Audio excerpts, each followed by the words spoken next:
We are all living in a reality of our own choosing with a certain vibratory rate of frequency and electromagnetic frequency depending on how we feel.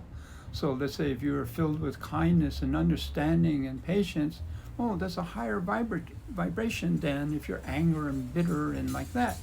So we are all choosing, and as quantum physicists have pointed out, that reveals like there's an infinite number of parallel realities. So you can imagine, let's say, using a metaphor of TV programs, let's say you choose, there's all kinds of movies, hundreds of them. Love stories, horror movies, whatever. Let's say you like spy movies. I love spy movies. Okay, then you pick a spy movie. But not only that, there's spy movies that are really funny. There are spy movies that are really deep and have profound thought. Yet another spy movie is full of mean-spirited people and really, degrading sensibilities of the characters and so on, right? We're picking to whatever suits us. Likewise with our thoughts. As we react to the world around us, let's say nowadays there's horrendous things going on and wonderful things going on. It's all mixed up. So where do we pick? What do we do? And how do we react to these situations? So everybody's looking at the same situation. One guy ends up being very judgmental and in despair and damning for everybody.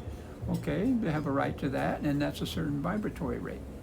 Another person looks at it with compassion and understanding and impetus to help. Okay, that's another one. It's a higher vibration, and so on. So we are now during this phase transformation where everything is on the table. That's why we see everything from heaven to hell. It's all out there because that's necessary in a phase transformation where we face everything that's on the board before it goes on to the next phase.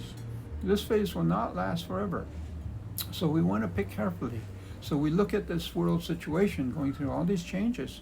Let's assume we pick something wonderful like compassion and understanding and patience, like that. Okay, so we have a certain vibratory rate we're holding regardless of the world of appearances, right? Another guy's looking at the same thing is very damning. But let's say we hold to our patience and compassion. Okay, when this phase transformation is over, we will be able to be in a comparable frequency level to slip into that parallel reality that best suits our own needs. We like compassion and understanding, and that's the kind of world we pick in. So pick carefully, because we don't want you to get stuck in a world that you don't like.